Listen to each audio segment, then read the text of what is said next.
चूँकि आयशा के साथ ज़्यादा वक़्त गुज़ारते थे मोहम्मद साहब, तो उनको शायद पता होगा कि यार ये जो बंदा है, ये अपनी मन मर्ज़ी के मुताबिक जो है एक-एक आयतें उतारते जा रहा है, जहाँ-जहाँ फ़ायदा दिख रहा है।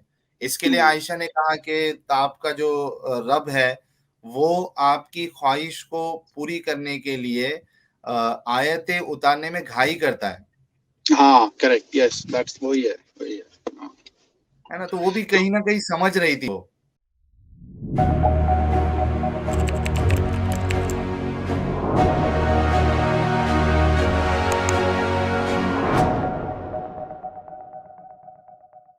अच्छा, ये तो साहिल, वैसे तो मैं आपसे कुछ डिफरेंट पूछने वाला था, हुँ, पर अभी आपने ये एक ये जो ये मस्जिद धुलवाने की बात छेड़ी, तो हुँ, जस्ट मेरे दिमाग में, जहन में एक क्वेश्चन आ गया कि बिल्कुल। क्या कहीं कोई कुरान में या हदीसों में या कहीं ये कहीं मेंशन है कि भाई ये मस्जिद जो है एक कोई होली या कोई एक पायस साइट है या होली साइट है या कोई मुकद्दस जगह है, या ऐसा कहीं, ये कहीं क्या कोई इसका कोई कहीं मिलता है डिस्क्रिप्शन? देखिए मस्जिद का जो इम्पोर्टेंस है वो आपको हदीसों में भी मिल जाता है कि मस्जिद जो हम्म, है वो अल्लाह का घर है और सारी जो ज़मीन है वो सारी हम्म, मस्जिद है। इसके लिए आप देखिए कि मुसलमान जो है अगर वो एक्चुअल मस्जिद अगर उसको नहीं भी मिले और वो अगर ऑफ़िस में है या किधर ट्रैवलिंग कर रहा है तो जहाँ पे उसको मौका मिलता है एग्जैक्टली, वहाँ वहीं पे वो जानेमाज़ या कुछ कपड़ा या रुमाल बिछाकर वो पढ़ना शुरू कर देता है।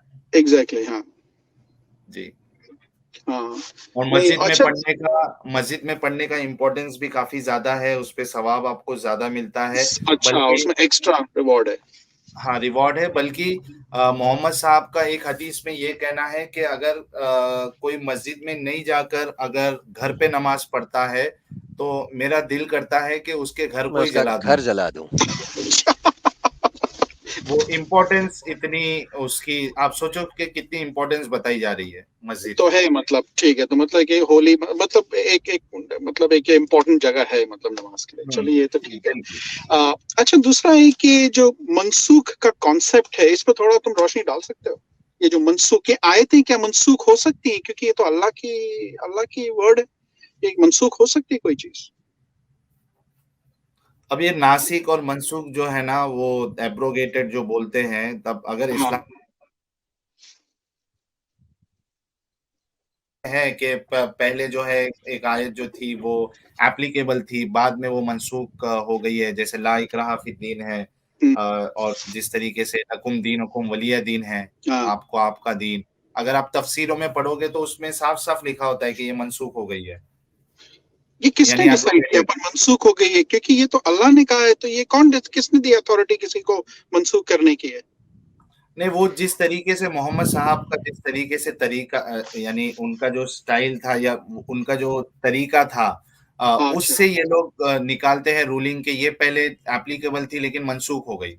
मिसाल के अच्छा, तौर पे पहले उन्होंने अलाउ किया था कि यार आप अपना दीन आप अपने दीन पे रह सकते हो, हम अपने दीन पे रहेंगे। लेकिन फिर हम्म, उसके बाद फिर जिस तरीके से सूरह तौबा की आयत आती है और हम्म, आयत आती है कि अल्लाह के नज़दीक सिर्फ़ एक ही दीन है और वो इस्लाम है। सिर्फ अल्लाह हम्म, इस्लाम को ही कबूल करेगा। तो इस चीज़ को देख के फिर ये लोग डिसाइड करते हैं कि ये पहले थी और बाद में मना कर दी गई। हम्म, मुता जो है उसके लिए भी यही कहा जाता है कि ये मनसूख हो गया है। अच्छा, शराब क्योंकि की पहले इजाज़त थी, बाद में उसको हराम कर दिया गया। हम्म, हम्म, समझे? क्योंकि और ये क्योंकि सेंस नहीं मोहम्मद साहब बनता। भी ये, हाँ, मोहम्मद साहब भी ये कहते हैं कि भाई अगर भूल गए तो इससे भी अच्छी आयत ना आ जाएगी, और या तो मोहम्मद साहब को कैसे पता कि भूल गए फिर इससे भी अच्छी आयत आ ही जाएगी? हुँ। नहीं सेंस ही नहीं आ, बनता ना कि अच्छा हाँ, मैं स्पार्टैकस को मौका दे रहा हूँ, मैं अपनी बात सिर्फ़ थोड़ी-सी रख दूँ। मैं हाँ, हाँ ये जी प्लीज। मनसूख वाला जो है ना कि इससे हाँ, अच्छी आयत या एक तरीके को पहले जायज़ हाँ, करना, बाद में उसको प्रोहिबिट कर देना, हराम कर देना, ये सेंस ही नहीं बनता। अल्लाह को तो पता होना चाहिए ना कि क्या चीज़ अच्छी है, क्या चीज़ नहीं अच्छी है।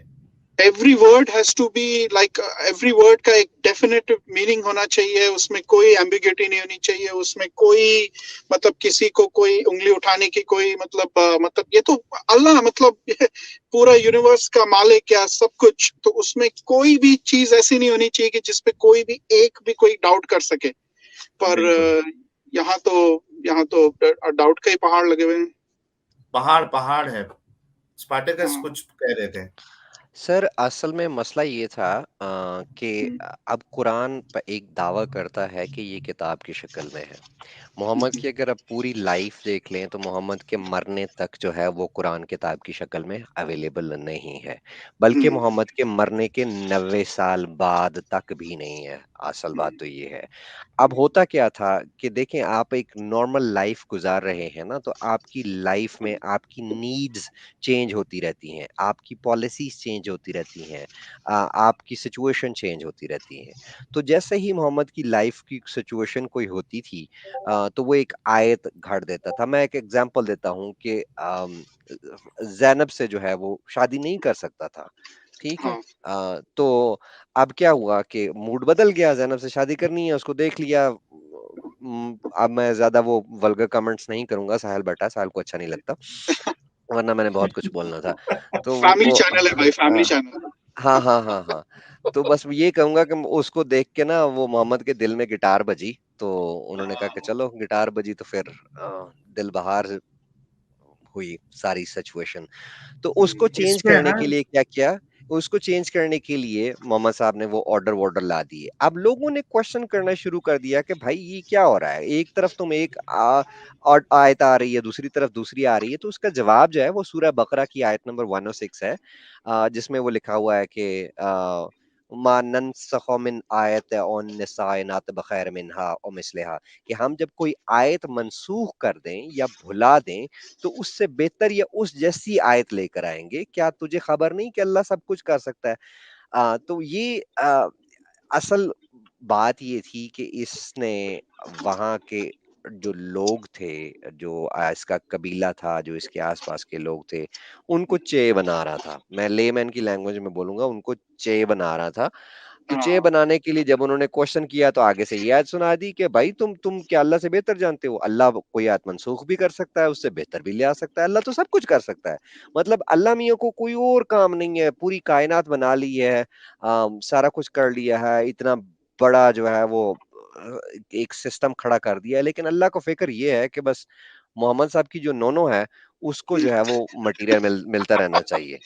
नहीं, आयशा आयशा ने तो आयशा ने तो कमेंट भी किया है, शायद वो सही हदीस भी है कि आज अल्लाह तो बड़े मेहरबान है, यहाँ पर मोहम्मद साहब की हाँ, हाँ, हाँ, पसंद हाँ, है वो आपको मिल हाँ, जाती है आयत। हाँ, हाँ जी, हाँ जी, हाँ जी, हाँ जी, हाँ जी। ये उसकी उसके टाइम पर हुआ था शायद, ये जो कॉप्टिक स्लेव आई थी मारिया के टाइम पर, उस वक़्त हाँ, आयशा और हफ्सा एक पार्टी हो गई थी और उनको काफ़ी ऑब्जेक्शंस था, तो ये उस मामले में ये सारा मामला हुआ था। तो अच्छा, सर इसमें इसमें एक चीज़ ऐड करता हूँ कि वो जो ज़ैनब वाला जो वाक़या है, उसके ऊपर मैंने एक फ़ेमस मुफ्ती है ऑनलाइन, मुफ्ती यासीन नदीम अल-वाजिदी, उन्होंने उसको जस्टिफ़ाई करने की कोशिश की थी। उसपे मैंने उनको डिबंक करने के लिए एक वीडियो बनाया था, ज़ैनब की शादी के ऊपर और आयशा की शादी के ऊपर। अगर किसी को देखना है तो वो देख सकते हैं। और दूसरा एक पॉइंट यहाँ मुझे ये ऐड करना है कि जो वाइफ़ होती है आपकी, आप दुनिया के सामने भले ही बहुत बड़े फरिश्ते हो, लेकिन आपकी वाइफ़ है, आपकी गर्लफ्रेंड है, उसको जो आपके साथ वक़्त गुज़ारते हैं, यानी इंटिमेसी अगर आपकी रहती है उनके साथ, काफ़ी वक़्त गुज़ारते हो, तो उनको सही से पता होता है कि आप अंदर से कितने बड़े शैतान हो। हम्म, आपके अंदर क्या-क्या ख़ामियाँ हैं, हम्म, है ना? तो उसी तरीके से चूँकि आयशा के साथ ज़्यादा वक़्त गुज़ारते थे मोहम्मद साहब, तो उनको शायद पता होगा कि यार ये जो बंदा है, ये अपनी मन मर्ज़ी के मुताबिक जो है एक-एक आयतें उतारते जा रहा है, जहाँ-जहाँ फ़ायदा दिख रहा है।